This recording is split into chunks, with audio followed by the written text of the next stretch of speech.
Ankle joint plus foot మీద వచ్చే అంటే చాలా కామనెస్ట్గా వచ్చే కండిషన్. ఇంకా చాలా కండిషన్స్ ఉన్నాయి, కొద్దిగా రేర్ అయినా కూడాను ఇవి వచ్చాయంటే డేంజర్, ఎందుకంటే వాటి ట్రీట్మెంట్ సరిగ్గా లేవు.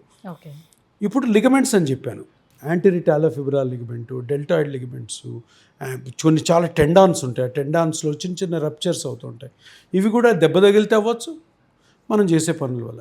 ఇవి కూడాను మనము స్కాన్ చేసుకొని ఎగ్జాక్ట్గా ఏ లిగమెంట్ అయితే కట్ అయిందో అది చూసుకొని ఆ లిగమెంట్ కట్ని మెజర్ చేసుకొని దాని మీద పిఆర్పి చేయడం ద్వారా కూడా మంచి రికవరీ ఉంటుంది.